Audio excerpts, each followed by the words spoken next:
If you have not followed his Triple H Horse Racing podcast, you're missing out. It's one of the best podcasts in the country.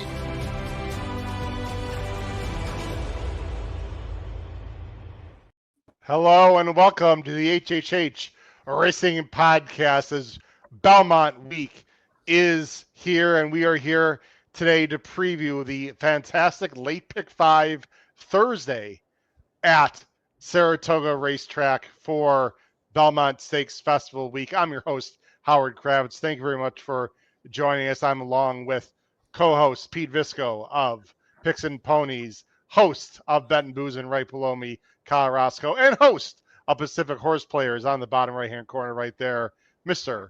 Noah Maher. Gentlemen, unbelievable week of racing. Depending when people are watching this, they might have already run the Wednesday card, which is the first racing day of the week. 27 stakes, $11.275 million this week, Pete. I think we can find a few races to bet at Saratoga this festival. Yeah, we were just talking about that offline, where you could blow through your money pretty quickly before you even get to Saturday's card. So be judicious, point out the races that you really like, but follow Noah and the PHP crew. Last night they covered Wednesday's card, so watch that one. If you catch this in advance of that, go back, watch that one, get some hot tips for that. Would you do Late Pick 5, Noah? What'd you guys cover? Late Pick 5, yeah, I believe there are 4 of the New York bred stakes in that sequence, so some really good races. I think there's probably about one free square, but I thought a lot of us made a case that you could play against a lot of favorites in some of those other races. So just a tough sequence to get things started off in what will be an unbelievable week. Not only that, you should subscribe to the X handles of Kyle and Noah, and Noah's X handle picture is a horse, and that horse is actually running. Pete and Kyle on Wednesday. It's Adelphi's Gem Mint 10. He's a cuddly big dude. I have a small piece of, so good luck to Adelphi. Depending on when you're watching this, of course, that's going to happen Wednesday. And Kyle, as we're filming this here, we're taping this at 9:30 Eastern on Tuesday night. What happened just a few minutes ago with your show? Only covered, what goes on every weekend. 4 grade 1s, 2 grade 2s on every normal Friday as it is. But no, Betting and Booze in episode 133, we just covered all of Friday stakes races. It's 2 grade 2s and 4 grade 1s. And, like I said, this whole weekend's unbelievable. But if you guys are watching for Thursday, be sure after this to go check out Friday stakes action. Absolutely. Please make sure you hit the subscribe button, bottom right-hand side of the screen, notification bell on the top right of YouTube, and smash that like button below the video player, because Kyle, that will push these podcasts out into the YouTube algorithm to bring like-minded horse players to the HHH Racing Podcast. Well said. There you All go. right, there you go. Only 133 episodes in. There you go. Sounds better and better each time. Let's go ahead and talk about the Late Pick 5, guys. First of all, you can listen to us on Apple Podcasts, Spotify, and Anchor. Power Pick tip sheet, look below the video player in the description, how you can sign up for the Power Picks tip sheet. It is very profitable, very inexpensive. Great website as well, hhhracingpodcast.com. All right, guys, we're going to get into the Late Pick 5. There are 4 stakes on Thursday.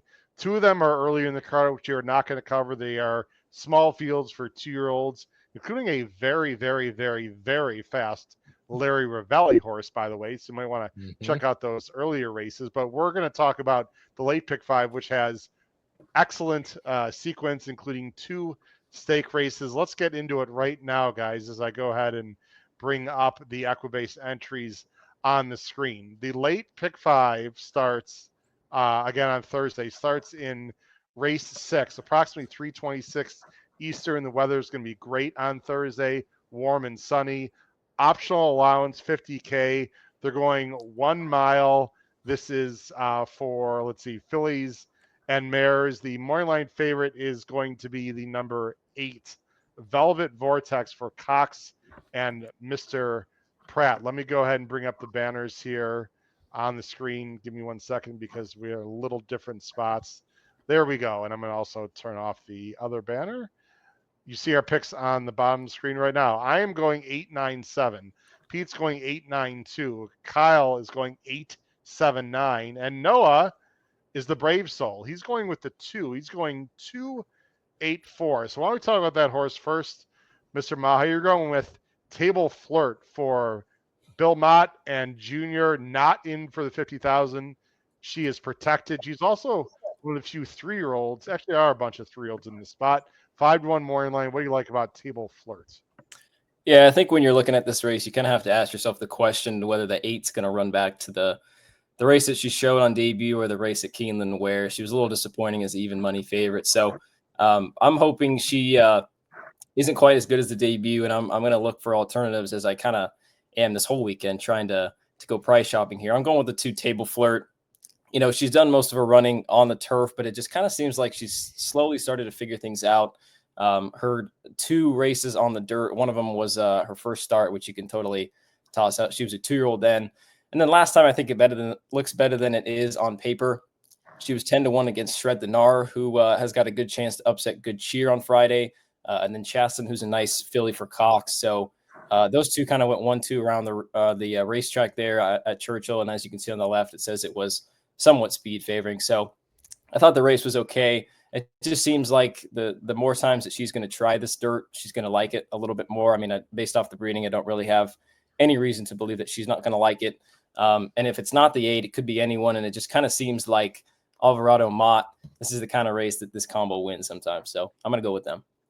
Absolutely no shame losing to Shred the Gnar, who some people think has a chance to upset Good Cheer. I know a gentleman on the bottom, on the very bottom. Oh, Pete does too.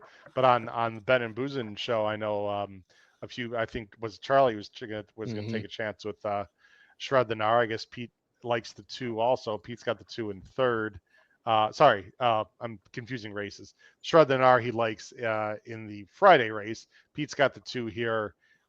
In this race, Noah has the 2 on top. Guys, let's do this first. There's the pace projector. They got the Velvet Vortex on a lone lead. That is the 8. We're going to talk about the 8 in just a minute. We need to talk about the configuration because some people, especially if you're a little bit new to the game, might not be aware of what goes on with the mile races. You can see there on the, let me go full screen. On the top right, there is a chute, which we've all been to and seen. It's a pretty short run into that. It's not really a turn. I would say it's more of a bend, but it comes up pretty quickly. It's called the Wilson chute. It used to be at Saratoga decades ago, and they reinstalled it. I believe it's the 3rd year, guys, I'd like to say, that's been reinstalled. Just like any other configuration, you don't want to be wide. If you have a wide post, you got a gun or you got to sit, because if you sort of end up in no man's land, I've seen very few horses, guys, that are sort of 3-4 wide into that first bend do anything. So if you're on the outside, you got to go. So no, a Table Flirt should sit that nice inside trip then, you figure, right? Yeah, it should. And I wasn't able to see the time form, which now that I do see it, I'd probably move the 8 up a little bit because I thought maybe the 9 would be pressing a little bit because I know there are 2 Chads in here. But if the 8 gets that lonely of a lead, I think she's going to be pretty tough. Well, let's talk about Velvet Vortex. Pete and Kyle, and myself, 2-1. We're not being creative. Pete, I'll go to you first. This is a very fast complexity filly out of a Smart Strike mare, Sweet Pistol. You got to figure this one's going to lead. The only question, been working well. I mean, if she breaks, the only real question is, could she get the distance, right? Yeah, there's a couple things though that point in the right direction there. I mean, it's the connections are great. Cox, you get Pratt's great at sort of making that decision and putting this horse on the lead and backing it down or deciding to, sit right off if somebody inside goes. The one thing I did like, first time routing, but on complexity side, 22% wins dirt routes, and on Sweet Pistol side, 33% win dirt routes. So at least from a breeding standpoint, you can get a little bit comfortable. They paid $375 for this horse on a $25,000 stud fee. So there's a lot. Faiza was a Yeah, really you see, quick horse Faiza was for good. Baffert. I mean, yeah, Really good. for sure.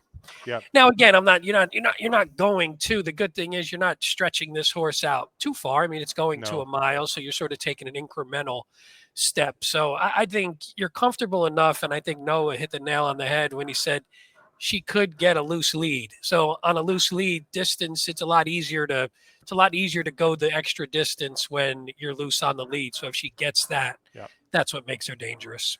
E5 Racing ownership, Kyle. That ownership just made a little money with a sale, from what I understand. And people have no idea what we're talking about. E5 sold a horse named Carl Spackler, very popular horse, was in the States, now is going to be running overseas. Next stop, Queen Anne, which is the very first race of the meeting at Royal Ascot, which is exactly 2 weeks from today on June 17th. And we will be talking about that race live, actually, right here on the HHH Racing Podcast. Kyle, we talked about the 9 already, a little bit donor advised.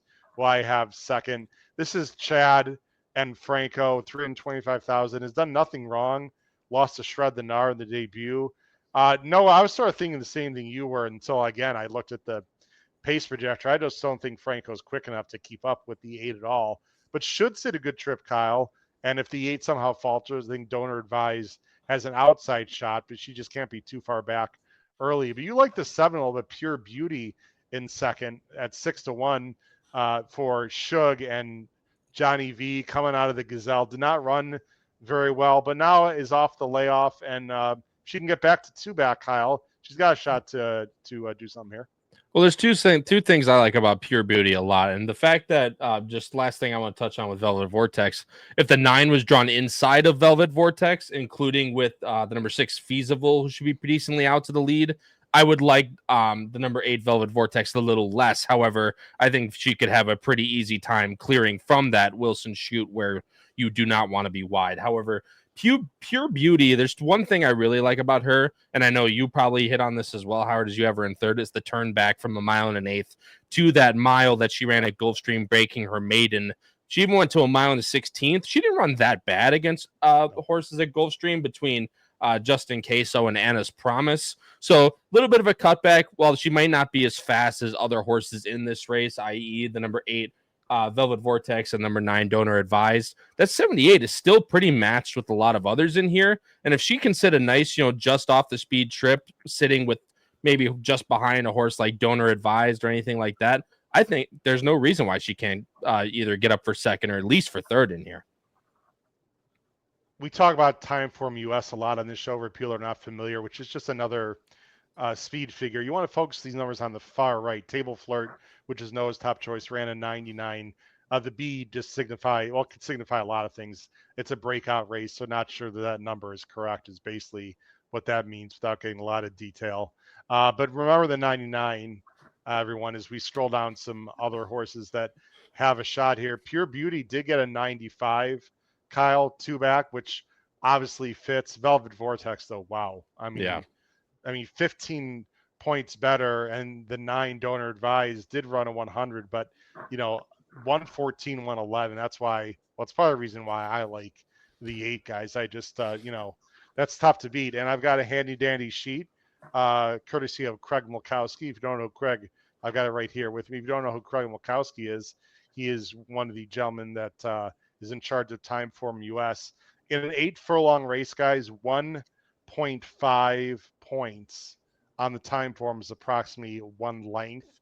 If you do the math, 14 points, we're talking about 7 or 8, 7, 8, 9 lengths. The 8 is faster or than the other horses. So again, if the 8 gets loose and breaks, I think Velvet Vortex, a couple loose lead, that could be really tough. And if that horse really is, tough. I don't think she will be, but if that horse is anywhere near 2-1, we talk about it on Betting and Booze and a little bit of the irresponsible wager of the week. And that could baby.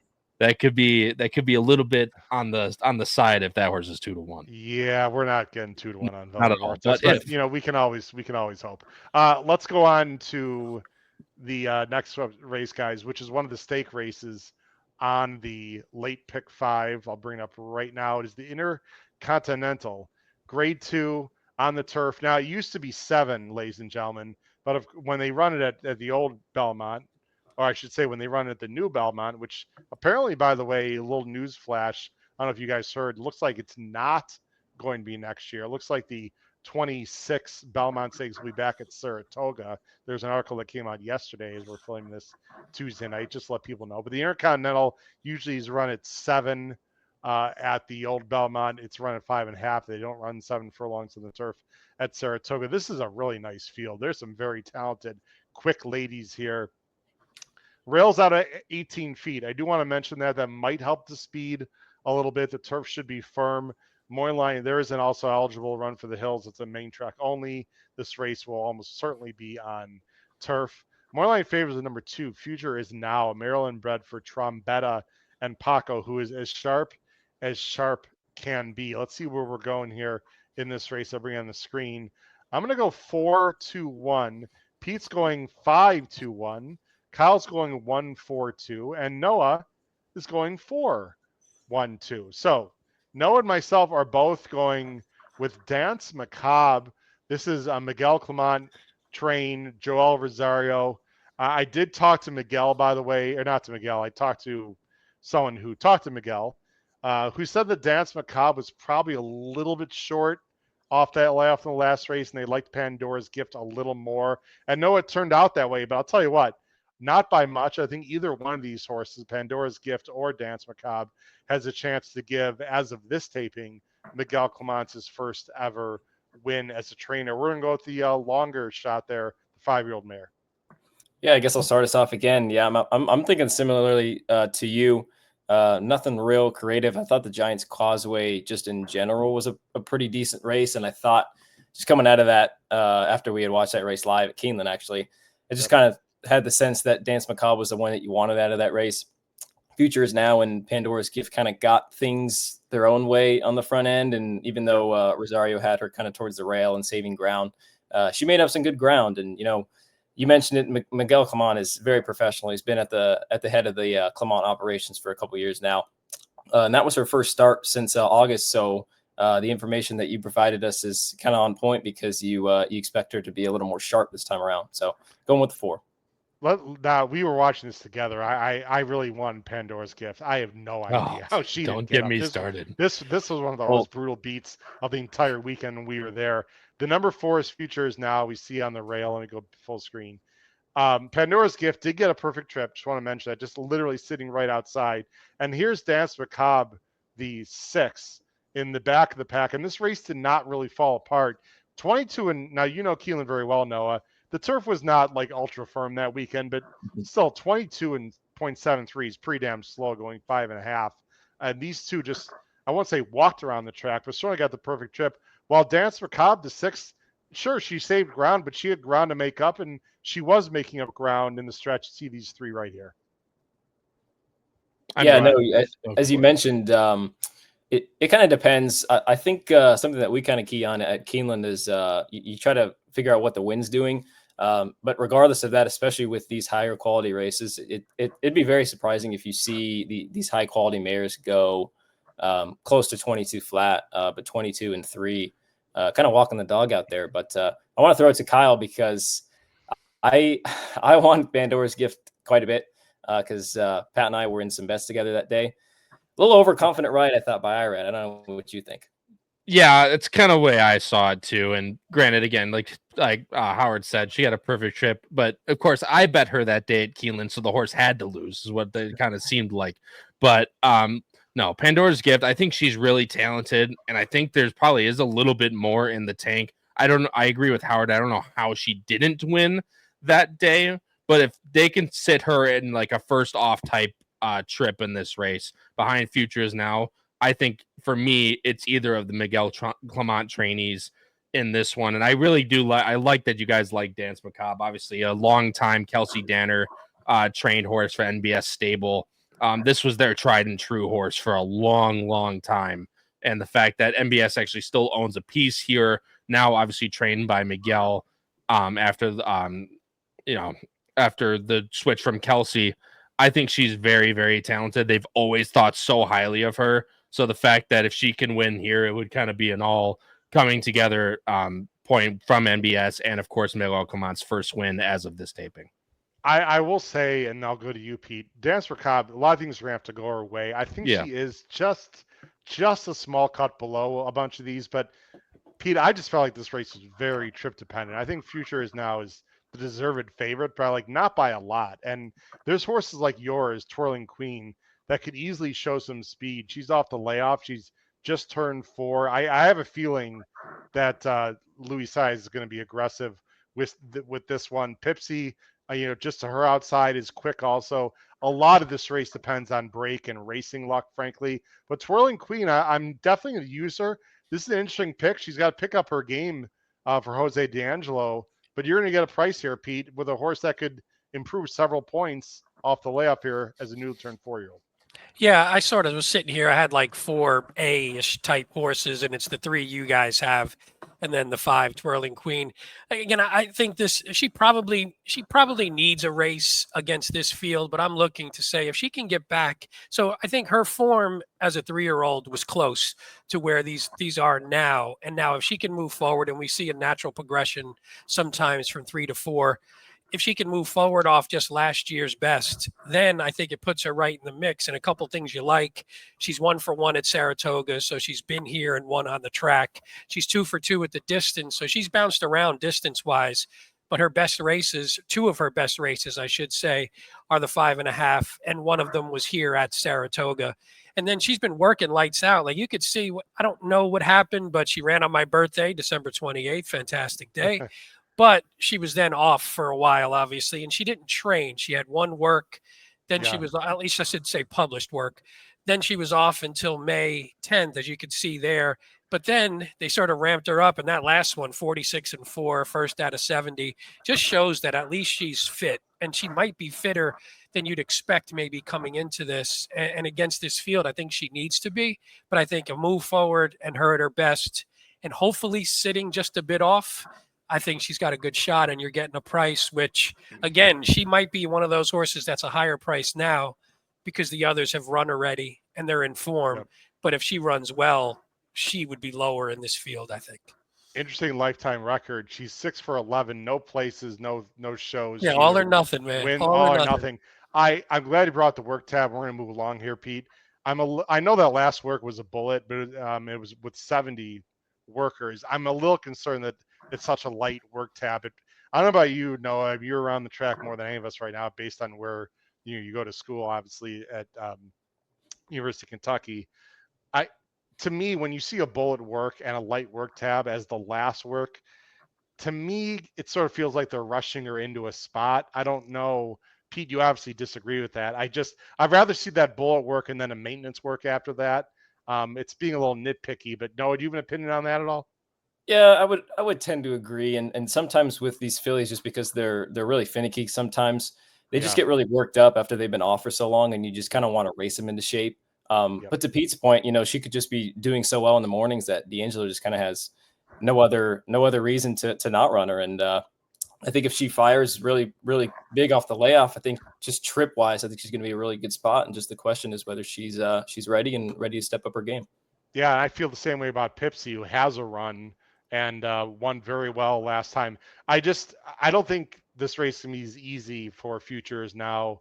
Well, the last race wasn't easy, but there's a lot of ways to go. I don't want to take a small price on futures now, but I think we still have to use her. Really nice race, the Intercontinental. Let's go ahead on to leg 3, guys, of the sequence on Thursday. I'll bring it up on the screen right now. Optional allowance claiming $100,000. They're going a mile and 1/8. Purse is 120 for the older males. Nice field of 9, completely wide open. Moyline favorite is a soft one. The very consistent, talented number 8 film star for Linda Rice and Jose Ortiz. He is now 6 years old. His better days are probably behind him, but he's still pretty damn good. Let's see where we're going here in our top picks in race 8. I'm going 8-3-9. Pete's going 4-2-8. Kyle's going 3-4-8. And Noah's going 8-9-3. Noah and I are very simpaticos so far. Noah, you're not going to go first because you've been first the last few times. So let's go to Mr. Roscoe. Kyle's going to go with my second choice and Noah's third choice. Pete has this one nowhere. The number 3 classic catch 9-2 Pletcher and Johnny V. I mean, you hit it on the head before. I think there's actually a pretty decent amount of speed between the number 5 Octane, who is going to be pretty close up front, especially coming from that 7 furlong last time out.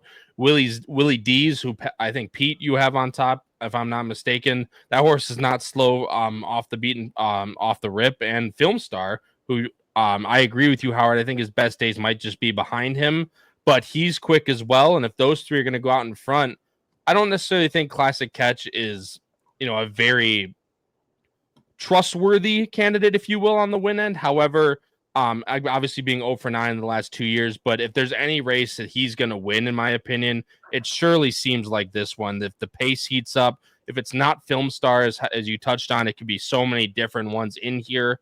I'm going to take a shot with Classic Catch. However, I wouldn't need at least 9-2 to place a win bet on this horse. However, in such a wide open field, I think you're going to get it. Well, folks on the 4 and the 5. Well, the 5 is Film Star, gets the jump. Your horse, the 4, Classic Catch, is in behind. What do you see here, Kyle? I mean, I see Classic Catch was up close early. It was a little weird. Like, he kind of dropped back, but then he actually re-rallies really nicely. Film Star does get the jump, but you're going to see Classic Catch doesn't really finish too far behind Film Star, who actually ends up tiring near the wire. Ben Duke, the 2-5 favorite, that they ultimately gets the better of them. But, a length separation on what's, going to be probably double the price on Classic Catch versus Film Star. I'm going to be that willing much of a difference. Maybe not exactly double, but if it's 3 to 1, 9-2, I'd be much willing to take the 9-2, especially in a race where there's a much different pace complexion. Pete, you're going to go with one of the speeds, Willie D. This is only a 4-year-old, so there's definitely upside here. I don't have this one in my top 3, but just for full disclosure, this is a B horse for me, so I am using this one coming off a 92 buyer. Can close, but it's probably more tactical for Maker and Size. Coming in from Churchill only 2 weeks ago with no local works. That in itself is a bit of a negative for me, but this horse is talented. Yeah, I think it's a wide open race too. So I agree with you guys. And I think this one with Saez, Saez will wind up being pretty aggressive, but at least this horse can sit off. And even in the last one, since the move to Maker, 2 back, I sort of just lost to Awesome Aaron, Gould's Gold. They're sort of graded stakes-ish level type horses. So there's no knock losing to them. And especially the last one, I thought Willie D's made sort of a winning move, just got beat by a better horse. Yeah, you look at Awesome Aaron there, who won the Pimlico Special last time, and Gould's Gold is a good horse. I think just got beat by a better horse, but I thought ran the type of race that would win against maybe a little bit of a softer field, and I think we're getting that here. So I just like this one. As I think the move to Maker, this horse just seems to be coming into his own, like you said, since 2025, since became a 4-year-old, just from a figure standpoint, everything has jumped up. So everything's getting better. The time forms are increasing. The buyers are sort of hovering in a pretty good spot. So I think at least this one's in good form. And again, you're getting a little bit of a better price against a favorite that I think all of us seem to look at as at least being pretty beatable. Yeah, and Pete, I mean, I'm glad you have this horse in there because I have the horse in second. I was this close to putting him actually on top. However, is coming back in 2 weeks, so I guess that is the one main concern. Did that kind of sway you at all, or obviously didn't? But did you take that into consideration as well? Yeah, I always think about it, but the thought is, I always think a horse can run back if they're fit. Frigate, run them. Why not? Well, yeah. And if Maker thinks so, right? Yeah, I mean, and again, it's not like I'm looking at this horse as a single or anything, right? Say a pick 5. So I'm looking at it going, I'll take this one, but there's a few other horses I like. But I think if the horse is fit and ready and Maker feels like this is a good spot, why the hell not? Absolutely. No, I had a tough time with this race because there's a lot going on here. Yeah. My feeling with Film Star used to be almost like dead send. There's 2 things I like about Film Star. Number 1 is I love the fact he's drawn outside the other speed. Yeah. The 8 hole is enough time for him to get over.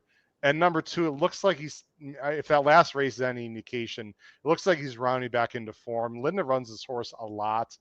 Probably needed that break. Didn't run very well at Laurel, which can be a tricky track. It was muddy. Ran perfectly fine losing. We just saw Bendug is a grade 3 type of animal. I just feel like he's the class. And he still has enough in him, but I don't love him, and I wouldn't bet him. I mean, he'd have to be at least that money line for me to put a win bet on him. But I do think he is the horse to beat, like barely. No, I think you're spot on, and I think to your point, I think the post does him wonders here. We talked about the 4 and the 5 octane is quick too, so it just seems like Jose can kind of let those 2 go and kind of work out a trip from there. Yeah. Film Star hasn't always been the most consistent type. You see some 96s and 94.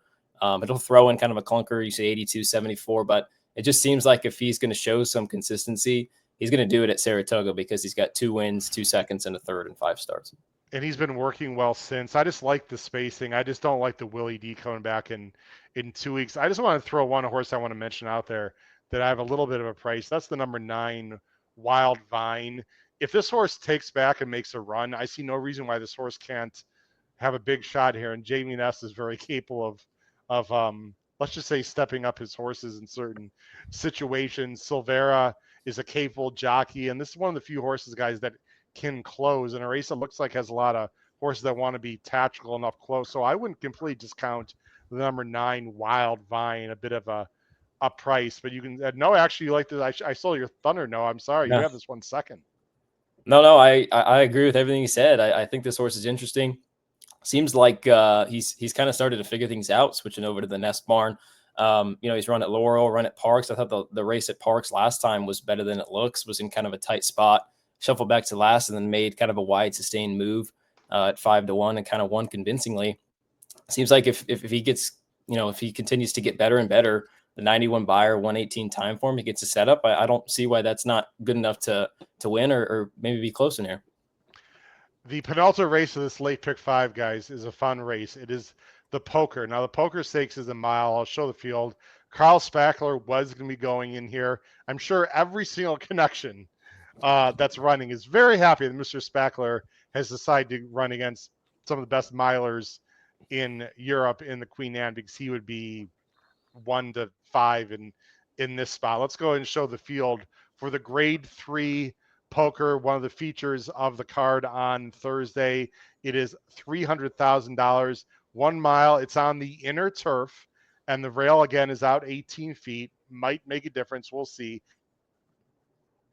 There are 2 AEs. I'm sure they won't get in because their main track only is Yo Daddy and Magnolia Midnight. It's a field of 8, but look at the betting board here, ladies and gentlemen, completely wide open.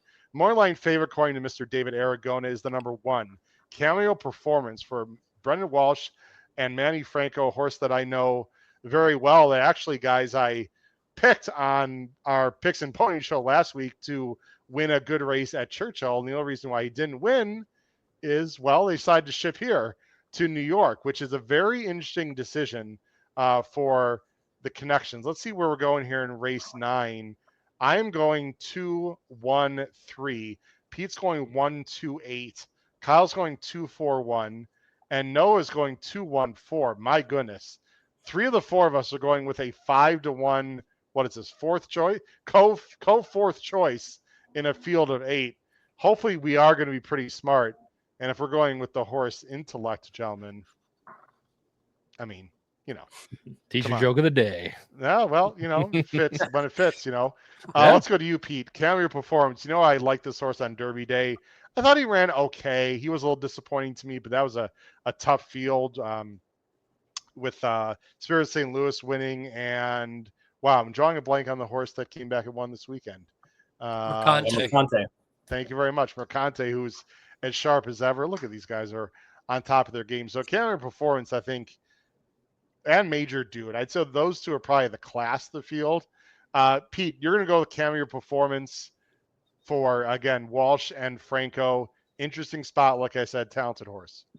Yeah, I was surprised you didn't pick this one, only because you've been riding this one a couple times, even on the power picks last week. This one was a scratch, but I do think I do think we're getting a little bit of class relief here. I don't think there's anyone in this field as good as Spirit of St. Louis or Mercante, so I think that's a benefit there. I actually like it too. I'm just curious to see if the cutback helps this horse a little bit, where maybe that late kick will be a little bit more powerful going 8 instead of going 9 or going a little bit longer.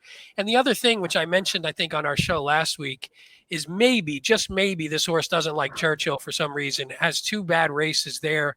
For the most part, the rest are the 2 bad races are at Churchill, which can be funky, and Kentucky Downs, which we know is funky. So I'm looking at it going between the cutback and I think just a little bit of class relief. I think maybe they found the right spot for this horse finally. Get his confidence back, maybe get him finally back in the winner's circle.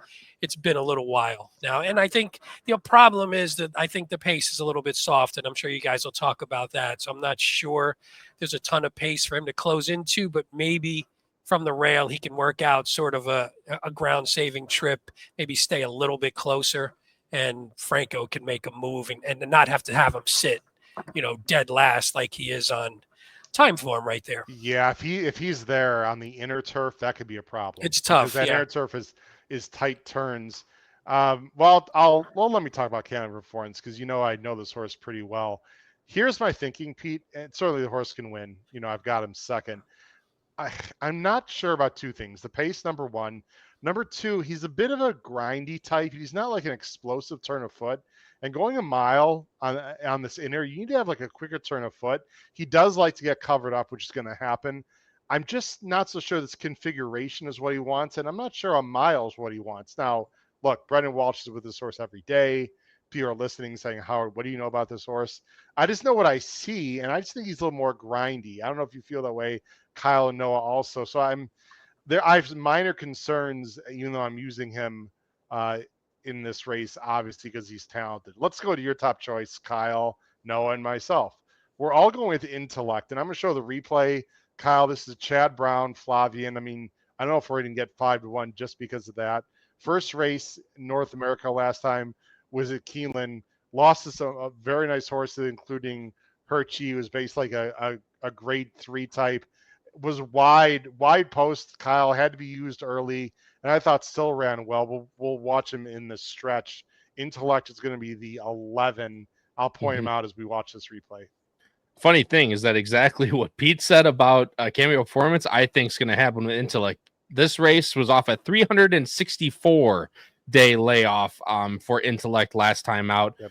And the they went right here, everyone. The yellow and the 2-path. Go ahead. And about 8th, I think, right now. And they went quick. I mean, they went 22 flat, 45-3. And for that Keeneland turf course, that is very quick. He's going to switch to the outside.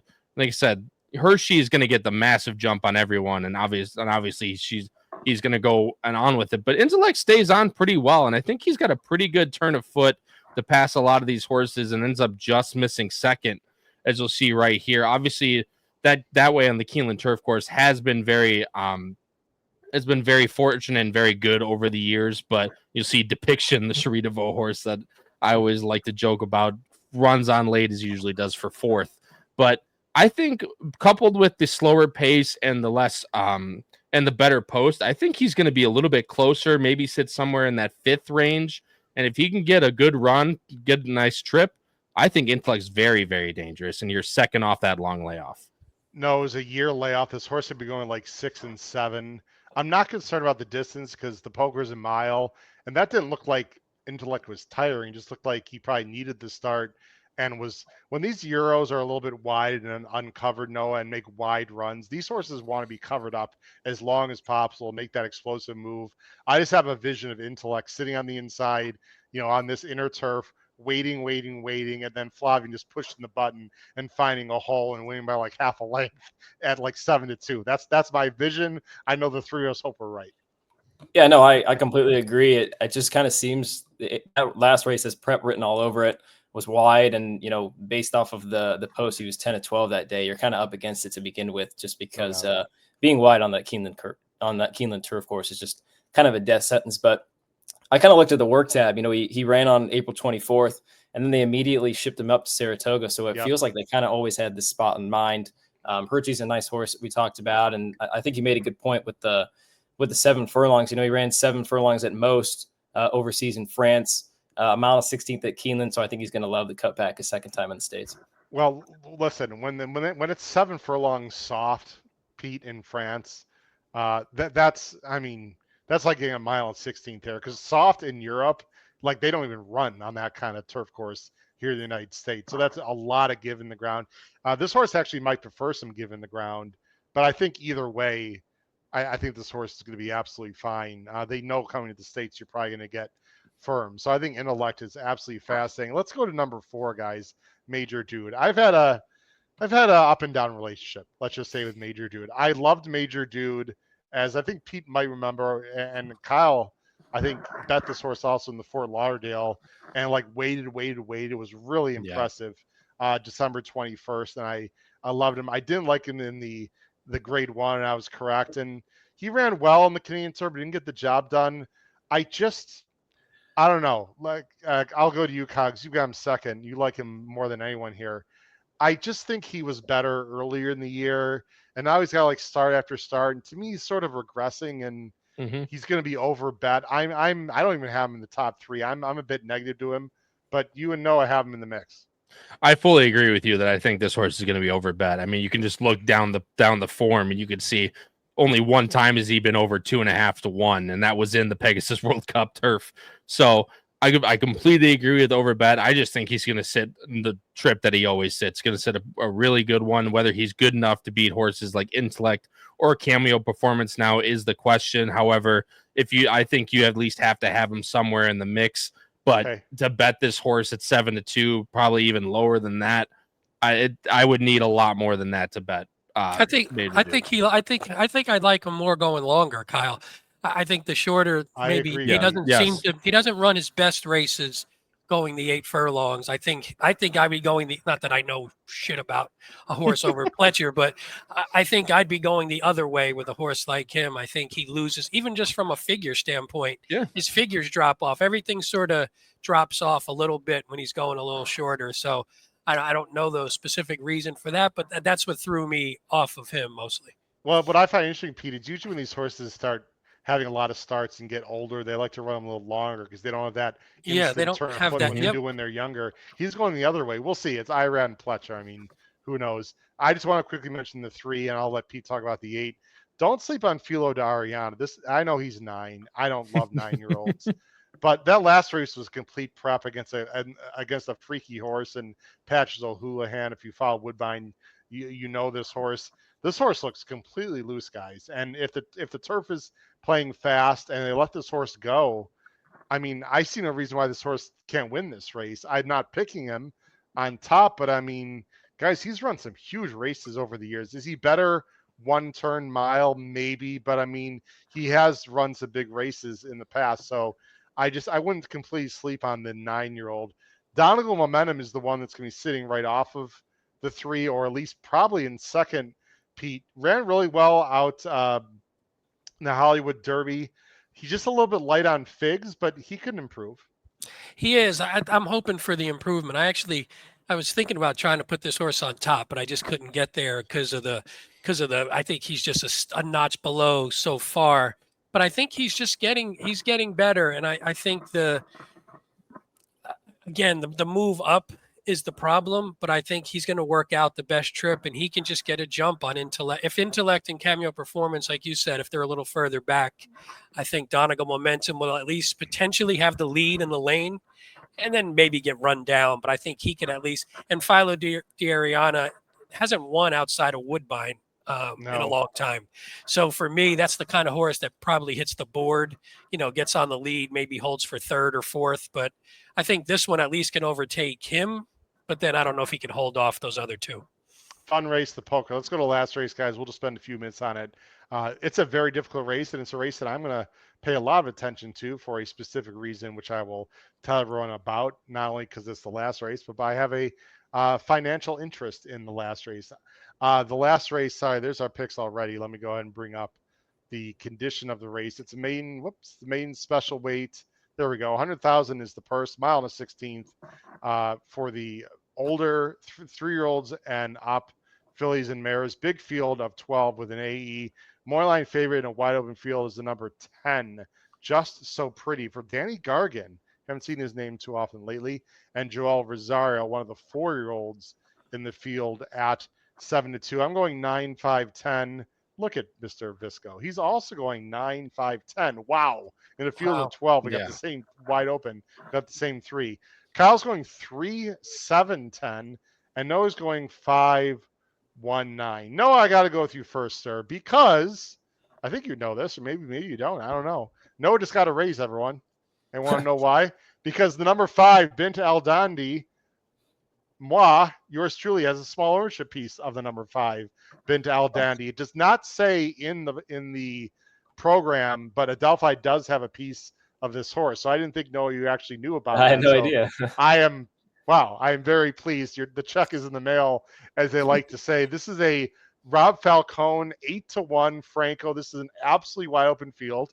I have some intel on Bint Al Dandi, but since you figured it out without the intel, I'll let you go first. Well, I hope the intel is good because I like this horse quite a bit, especially at that 8 to Wow. 1. Love it. Yeah, Bintel Dandy, started her career out in Ireland off of just a bog of a racetrack in Ireland. It ran second, and then came over and ran kind of a bog itself. Those Kentucky Downs races are just not much to go off of there. She was actually 4 to 1 in that spot for Falcone in a really, a $178,000 maiden special weight race. I mean, that's a pretty good race. Satin Blue's a nice Cherie horse. I know Kyle's probably familiar with that filly. It has been off for a while. I know Falcone's numbers aren't great off of this long layoff, kind of in the New York circuit, but takes the blinkers off. It looks like she's just working tremendously in the mornings, and I feel like that might be indicative that maybe they'll show a little bit more speed because it kind of seems like the 10 could get the lead, and then it's a little murky after that. So I'm hoping Franco's aggressive, and I think you should probably watch the board on this one. If she's about 5-6 to 1, she's probably live, maybe 9-10, maybe be a little cautious, but I'm looking for somewhere close to 8 to 1 because I do like her a lot. Well, I'm glad you do. Let me give everyone a little information on Bintel Dandy. I've seen her works. We bought her. I mean, I have like a few percentage points. Okay, I don't have like 50,000 put in the source, but I've got a little chunk of change here on this one. She lost to a good horse, by the way, in that Gowron Park race. Bought privately with ourselves and a few other people. And like you said, the Kentucky Downs race not only was a pretty difficult race and a fast pace, but it's a weird track. We weren't sure that she'd like the hills and valleys of Kentucky Downs. She's been working with a nice allowance horse, by the way, for Falcone. We really only have one minor concern is the distance. We think she's a 2-turn horse. She's not a big horse, but she looks like she's pretty quick and agile. So we're thinking that her athleticism can handle a mile up to a mile 16, but we are not sure. She had a little bit of an issue last year, nothing major, and this gave her time. We didn't want to run her in Florida, so we just waited until the weather was warming up here. She was scheduled to go in a race earlier a few weeks ago, I think, guys, and it was rained off, if I recall. But she's been working lights out, and there's not a lot of early speed in this race. So we like Bintel Dandy. I'm going to put some shekels on her. I think she's be more like 6 to 1, Noah, because she was bet a lot in her first race. Yeah. And people see the European form. She's interesting. I wouldn't say bet the farm, ladies and gentlemen, but Bintel Dandy, good luck to myself, the rest of the partners, at partial ownership with Adelphi Racing. Pete, let's go to the 9, Smartest. And you're like, how are you not going with your own horse? I got to do what I think is smart, and so I'm going to go with Smartest. A 47 buyer doesn't exactly blow you off the page. I don't know if you watched that replay, Pete. Yeah, she was in behind, and it was a slow pace, really slow pace. I mean, look at those pace numbers. That's Ridiculous. like a misprint. Yeah, I mean, you don't, and you can see this from the raw time. That's just ugly. It's really hard to break far back in your first start and have to try and close into that. She was 70 cents the dollar. This is a 525,000 Keelan sales purchase for Eclipse, and that looked like a complete prep. Like, Rui was just waiting. And once she found Rune, she exploded. There's no way she was getting to the winner. The buyer is slow because the time was slow. This horse just screams to me of major improvement. Motion is putting her in this race. They knew it would be a tough spot. Rispoli, which is an interesting ride. I don't know where she's going to be in the race, Pete, but I'm almost guaranteed she's going to show an explosive move. Can she pass X amount of horses and win? I don't know. I think this is the favorite, to be honest. I think she's going to be 3-1, Pete. Yeah, she was. I mean, not to spoil our best bets, but I think she was one of my best bets because I think everything that you just said. I think the only concern would be what if she doesn't break well? She's a little, she's not as sharp as you'd want her to be coming off that long of a layoff, and that's the only thing. And she's a little too far back. She rolls for second, and you lose the race. That could be the only thing. But I think she picks up Lasix too, so she's primed for a big race. We just hope she's sharp enough to and doesn't get stuck too far back from the outside like that. Absolutely. Kyle, you're going a different direction with Green Jobs, who's coming off a synthetic run Gulfstream in January for Chad. Chad and Flavin are going to take money. Yep. I personally I didn't love the replay. Like, it was fine. It was good. I may be underestimating the source. You could be right. I just don't like these layoffs. And, when a Chad horse is 6 to 1 and 7 to 1, Kyle, I don't like that. Obviously you took that into consideration. You're like, screw it, I'm going to pick this horse anyway. I mean, it's just so tough, man. I mean, I completely hear everything you guys are saying on the 9. in this race. Same kind of thing I thought about with the 3 here is just Okay. coming off a little bit of a layoff. Probably didn't want to run her anymore at Gulfstream, as we know Chad's averse with Gulfstream Park. Keeper for the New York. Obviously, she's been training at Saratoga, been training at Belmont. So keep her this way and see how she runs. I mean, Medaglia Doro, Colonel John should be able to run forever. This distance should be no issue at all. So I agree. 6-1, 5-1. Obviously, they're going to take money. Even 9-2. I mean, this race is so open. I mean, there's so many different ways you can go. I went with Green Jobs, Faded Jeans, 12-1. Horse that's going to be a little bit more forwardly placed as opposed to maybe the 9 or the 3 that a lot of us like. So if she can get the jump, Jose Ortiz, Cherie DeVoe. I mean, I kind of tip my hand just with those 2 names in there by myself. But look, there's a ton. Like I said, there's so many different ways. Hey, Kyle, on Green Jobs, Chad Brown. I know the last one wasn't meant to be on synth; it came off onto synth. But Chad's 38% wins synth to turf at maiden special weight level. 69% hits the board. So even though it wasn't meant to be that move, maybe that's a good omen for you. Plus, you got Pratt, which never hurts. Oh, never hurts. I'll tell you that much. And no, you're going with Irad and Chad with the blinkers on from the inside. This horse has been taking more money. I just don't like Chad horses that take a little time to break their main or not bet. It's like their third string. Now, listen, his third string could be a lot better than some trainers' first string. I don't know. This horse doesn't do much for me. But again, I'm not using Chad at my own risk, obviously. Yeah, and she's got plenty of chances. She's a little similar to the 3, but I think I prefer the 4-year-old in this scenario over the 3-year-old. Obviously, she's got plenty of experience. I thought her last race at Tampa was a little better than it looks. I know the buyer was a little low, but the time form wasn't bad. The horse that won that day was actually a stablemate. It was a first-time starter for Chad Brown. I think Madikit maybe, who just nosed out Indy's Halo, who's a Vicky Oliver filly, who I believe won at Keeneland. So I thought it was an okay race, and I thought she had a little trouble in there. So kind of freshening her up, blinkers on, maybe a little more forward. And Irad going to ride for Peter Brandt. So I think she's one to maybe consider in a wide open race. 3 next out winners, by the way, Noah, out of that race. I'm spraying big time in that last race in New York. If I'm alive, I mean, I think you got to use a lot, but hopefully my horse Bint Al Dandy will run a nice race, if not outright, or run a nice race, if not outright win. Let's quickly get to our best bets, ladies and gentlemen, and then we will let everyone enjoy the rest of your day or evening, or whenever you are watching this. We appreciate everyone watching and listening to the HHH Racing Podcast on an unbelievably good Belmont week. Best bets, here we go. Pete, very quickly, you're going to go to the 8th race, a $3 pick 3, 2, 3, 4, 5, 7. With 2-4 with 5, 6, 9. That is $90. Then No, those aren't mine. That must be an old one. Okay. Where did you put your best bets below the? Yeah, they were below. I was going to say I didn't play a $3 pick 3, and that's a lot of horses. I'm not sure. I thought I copied it from your email. Maybe I did not, Pete. Do you have your? Did you put it in the? What does it start with, Pete? It's the 6th, $1 pick 3. Okay. Or I'll dump it in the chat. I don't have it. You could just copy it. Okay. You can just copy it if you want to add it later. Okay. Or now. I'll put it in right now. And then I'll talk over while you do that. It. Yeah. In the 6th, I like the top 2, which we talked about, which were the 8 and 9. The one reason I wanted to do the pick 3, we didn't talk about the horse, but I really like. The second leg is the one with. It has Future Is Now, and that race where I sort of like Twirling Queen as a price. And then in the third leg, which is a horse we didn't talk about, I wanted to get him in a bet, was Surface to Air. So I used him with my 2 logicals to try and get a couple prices in there. And then in the 10th race, I have just a win bet on that 9 horse that we talked about, which is funny because I was spread in terms of who I had in terms of A-level horses, but I just really like this one if he's ready to run.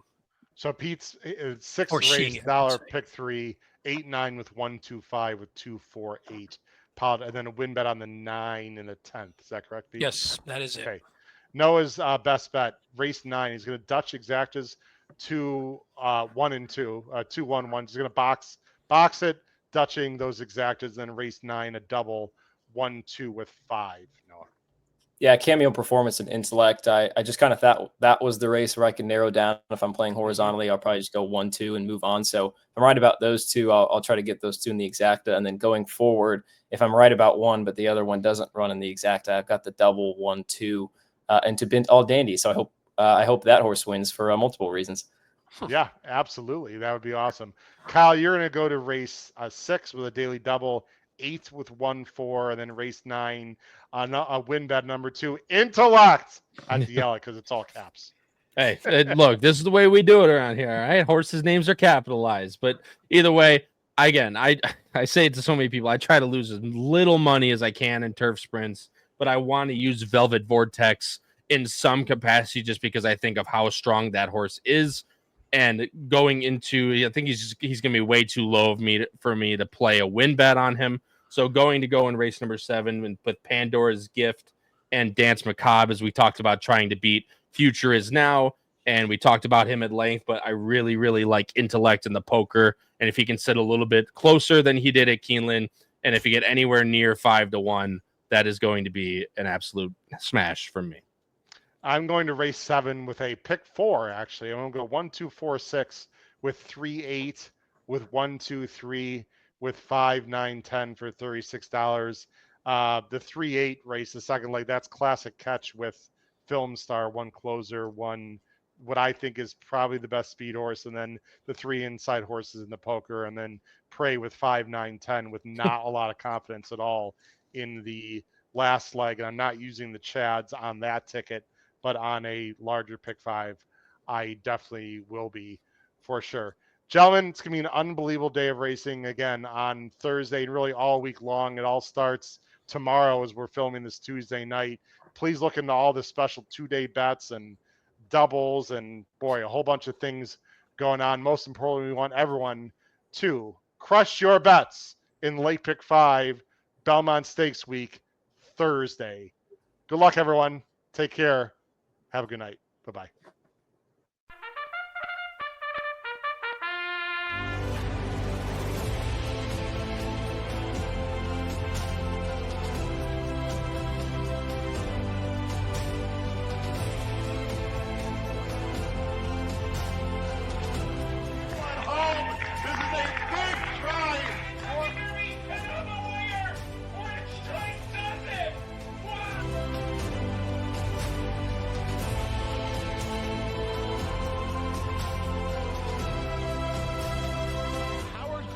If you have not followed his Triple H horse racing podcast, you're missing out. It's one of the best podcasts in the country.